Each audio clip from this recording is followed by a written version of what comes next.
here we are. It is Thursday, February 1st, and I am going to get started tonight actually, on my small scale group build entry, the 1 to 32 Lincoln Phaeton. So I've got everything laid out here, all my references kind of ready to go, and I've decided that this is the one I'm going to go with.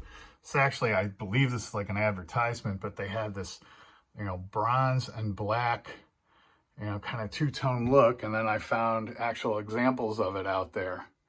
I don't think all these are the same car, because you can kind of see this one, there's no cover on the wheel, but this one there is. So I think it was like a standard color or issue. So that's what I'm going to go with, that bronze and black kind of two-tone look. And then, looking through the kit, I blew up the instructions so I could write the different colors. There's no color guidance at all on these instructions. The other thing is, it's kind of weird. So they give you this chrome tree, right? Or sprue, yet other pieces need to be chrome. If you look at that, they give you the front windshield in chrome, but then the back windshield is regular.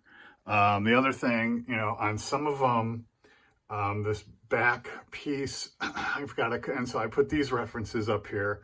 On some of the references, cars I saw, that's the body color. On others, it's chromed. So I think as long as I'm going to have to chrome that one, I might as well chrome that one. And so these are the horns that go on the front. Those need to be chromed. And then a couple of other parts. I think the taillights, I can't remember where they're at, what sprue they're on, somewhere in here. The taillights need to be chromed as well. So, and actually even the center of the hubcaps. So there's, going to be a lot of different painting going on here. But in reviewing it, these instructions are awesome. I mean, it's very straightforward how it goes together. It looks like a fairly simple build.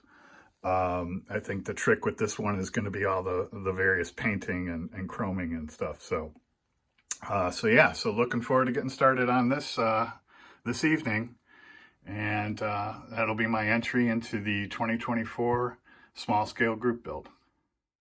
All right, been wanting to catch up on this for like 3 or 4 weeks now, but I've got some shop supplies hauls and some stash hauls. So I'll do the shop supplies first. This stand for the paints and supplies over in my painting area is going to be this. It has some drawers and some tops and stuff, and so there's the instructions, and I'll put this together now. Yeah, so now this holds actually a variety of paints. So all my Tamiyas, my Mr. Colors, and the thinners for those.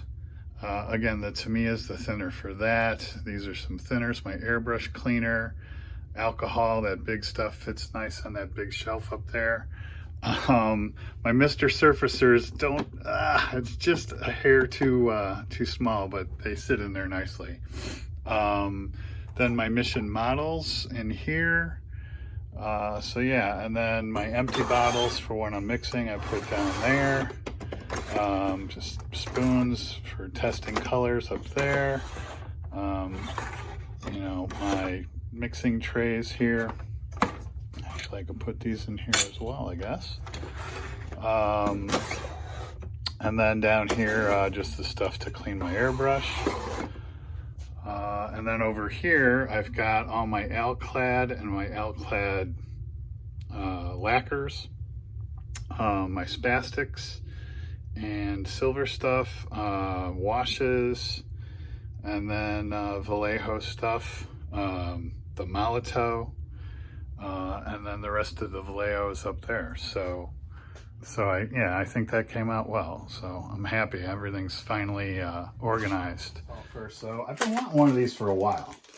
And basically it's a jig to hold 1 to 72 aircraft while you work on them. And it's adjustable, so it'll hold the aircraft in there. There's this vendor out on YouTube I like to frequent from the Ukraine. Figure support them with my commerce. So So got that. I'll be putting that together and probably using that for the Tiger build when that comes up. As I said, when I built that motorcycle, it would not be my last.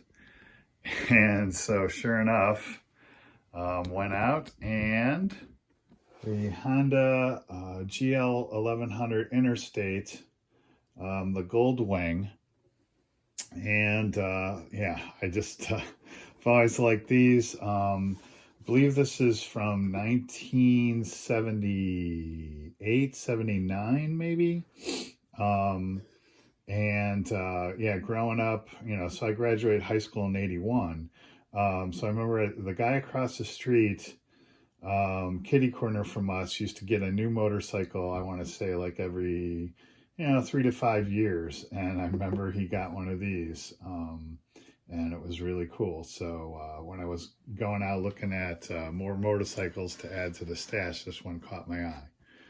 And another stash haul. Said I wanted to get into motorcycles. There we go.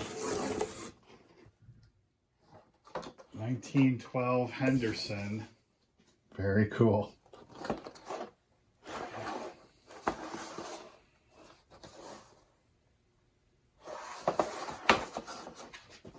All right, more stash hauls. Jeez, look at this thing. Yet another motorcycle.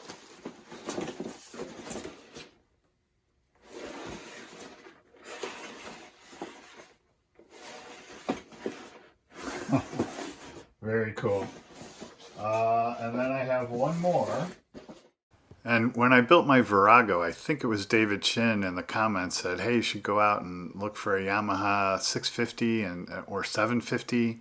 So I did and found this one, and it's a 1-20. And so it's on its way from Australia. But I got a good deal on it, so yeah, I'm going to add this to the stash as well. In the spirit of the small scale group build, I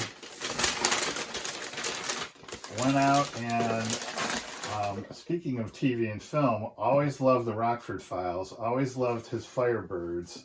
Now, this is a Trans Am, so I wouldn't make it for that, but I'll stick it in the stash for a future small scale group build. This is 1-32.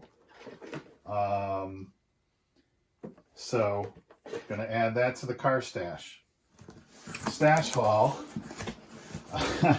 I'm really getting into the cars. I got this Atlantis 1-32, so a small scale. 56 Cadillac Eldorado Barrettes. So I grabbed that. These Atlantis kits are interesting. I was out looking for more 1-32s. And I came across, I think I already showed you the Firebird over there, and then came across this 56, and I have this 56 or 57 Continental from that same time period, and that's a small scale. I don't know if it's 1-32. I thought that would look cool with that, when I get to those. So yeah, I think I'm starting to become a car guy and building up a car stash. So as a matter of fact, I think, yeah. Ooh. I gotta figure out a way to get all these in there. Come on, there we go. All right. So yeah, building up quite the car stash. So yeah, so this is my car stash right now, and I think while I'm on the topic, sometime this year, I'm going to enter the HLI TV and movie group build, and I believe I'm going to do this Starsky and Hutch Gran Torino.